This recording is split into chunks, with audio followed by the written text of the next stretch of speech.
Perkenalkan, nama saya Haryo Yamal, stambuk G70118163 dari kelompok 7. Perkenalkan, nama saya Gustiani, stambuk G701 18024.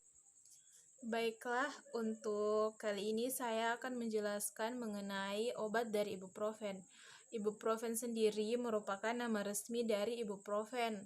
Memiliki nama lain yaitu ibuprofen atau ibuprofonas. Indikasi dari obat ini sendiri yaitu mengatasi sakit kepala, demam, sakit gigi, dan migran. Nah, untuk mekanisme kerja dari obat ibuprofen yaitu dengan cara menghambat enzim COX atau enzim siklooksigenase, yang mana enzim ini berperan dalam pembentukan prostaglandin saat terjadinya rasa sakit atau peradangan. Nah, obat ini diberikan secara rute oral dengan dosis 2,5 ml pada tikus dengan bobot berat 200 gram. Baiklah, selanjutnya saya akan menjelaskan mengenai obat dari aspirin. Aspirin sendiri memiliki nama resmi yaitu Acidum Actic, atau nama lainnya yaitu aspirin atau asam asetat. Obat ini sendiri berindikasi dapat mengatasi nyeri sedang, ringan, sakit kepala, sakit gigi, menurunkan panas, dan peradangan. Nah, obat ini bekerja dengan cara menghambat enzim COX atau enzim siklooksigenase, yang mana enzim ini berperan pada saat pembentukan prostaglandin saat terjadinya peradangan dan rasa sakit. Nah, obat ini diberikan secara rute oral dengan dosis 2,5 ml pada tikus dengan bobot berat 200 gram. Baik, kali ini saya akan menjelaskan mengenai obat paracetamol atau acetaminophen. Nah, paracetamol atau acetaminophen memiliki nama resmi acetaminophenum, kemudian memiliki nama lain acetaminophen atau paracetamol. Nah, paracetamol sendiri memiliki indikasi yaitu nyeri ringan, sedang, dan demam.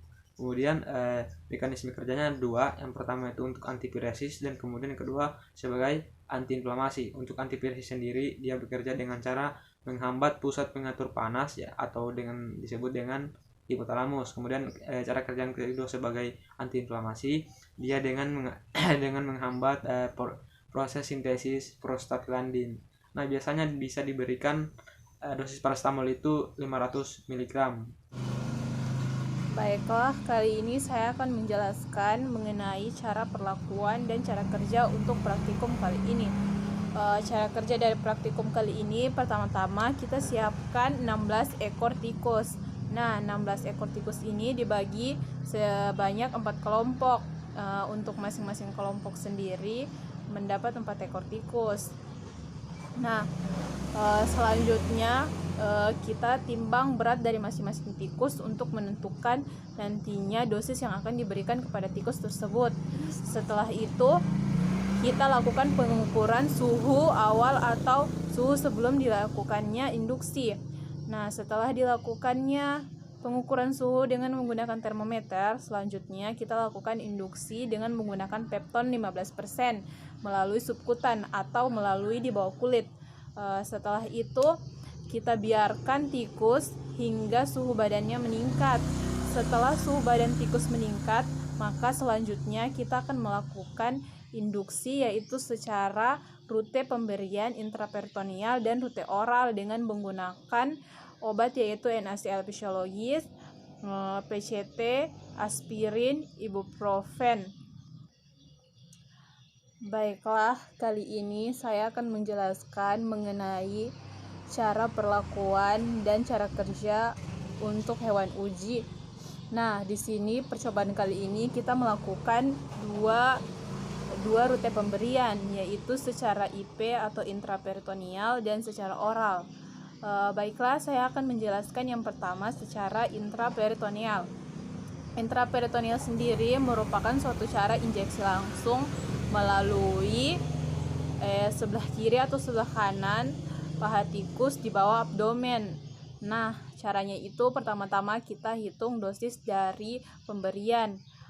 dosis pemberian untuk tikus yang berat badannya 200 gram yaitu 2 mili. Nah, caranya itu pertama-pertama kita ambil larutan NaCl sebanyak 2 mili, lalu diambil tikus dengan cara dipegang telungkup dari tikus dengan jari telunjuk dan jari manis, lalu dibalik tikus. Setelah tikusnya dibalik, disuntikkan di bagian kiri atau kanan di bawah abdomen dari tikus. Setelah disuntikkan, lalu dikembalikan tikus di atas meja. Nah, dan satu lagi yaitu NaCMC. Untuk perlakuan kali ini kita melakukan dua metode, yaitu dua rute pemberian, yaitu secara intraperitoneal dan secara oral. Secara intraperitoneal ini yaitu NaCl fisiologis dilakukan sebagai kontrol negatif, dan secara oral yaitu menggunakan NaCMC, parastamol, ibuprofen, dan aspirin yaitu sebagai kontrol positif. Nah, untuk cara kerjanya itu, untuk cara kerja secara oral sendiri, pertama-tama kita hitung dosis pemberian pada tikus. Nah, kali ini kita melakukan dosis pemberian pada tikus dengan berat badan 200 gram, yaitu sebesar 2,5 mili. Nah, untuk itu pertama-tama kita ambil larutan tersebut atau larutan parastamol, NaCMC, ibuprofen, dan larutan aspirin sebanyak 2,5 mili untuk tikus yang berberat badan 200 gram. Nah, setelah kita ambil, lalu kita ambil tikus yaitu dengan cara dijepit dengan kedua ujung jari, yaitu jari telunjuk dan jari manis di bagian telungkup dari tikus. Setelah itu tikus dibalik. Setelah tikusnya dibalik, lalu larutan tersebut tadi dimasukkan melalui mulut dengan menggunakan sonde sampai terdengar dan atau terasa seperti bunyi krik yang menandakan bahwa sonde tersebut telah masuk di kerongkongan dan tidak masuk ke organ lain dari tikus, hingga dapat menyebabkan tikus tersebut mati atau lemah. Nah, setelah masuk di kerongkongan, maka sonde tadi dipencet secara perlahan hingga larutannya selesai. Setelah itu sonde tersebut dikeluarkan kembali lagi dan tikusnya diletakkan kembali. Setelah tikus diletakkan, lalu kita melakukan pengamatan, yaitu dengan waktu berbanding durasi 15 menit. Nah, selama 15 menit durasi waktu tersebut kita melakukan pengukuran suhu tubuh dari tikus, yaitu menggunakan termometer, dan kita lakukan secara berulang 3 kali. Setelah itu hasil dari pengamatan yang kita lakukan dicatat dan dimasukkan dalam bentuk grafik, dan setelah itu dimasukkan dalam bentuk grafik, maka kita akan dapat mengetahui grafik yang terdapat untuk penggunaan obat dari NaCMC, PCT, aspirin, ibuprofen, dan kontrol negatif dari NaCl sendiri menaik atau menurun. Nah, untuk percobaan kali ini saya akan menjelaskan beberapa alasan dari perlakuan. Untuk perlakuan yang pertama yaitu penggunaan NaCl fisiologis. NaCl fisiologis sendiri digunakan secara rute intraperitoneal karena NaCl fisiologis merupakan sediaan steril, yang mana sediaan steril ini merupakan sediaan yang hanya digunakan melalui intravena ataupun intraperitoneal yang secara langsung diinjeksikan atau disuntikan. Nah, untuk alasan selanjutnya yaitu alasan penggunaan kontrol negatif, yaitu kontrol negatif sendiri merupakan NaCl fisiologis dan kontrol positif merupakan obat penginduksi seperti aspirin dan PCT dan ibuprofen, karena kita ingin melihat perbandingan antara NaCl fisiologis dan obat-obat yang memang termaksud dalam golongan NSAID atau non-NSAID.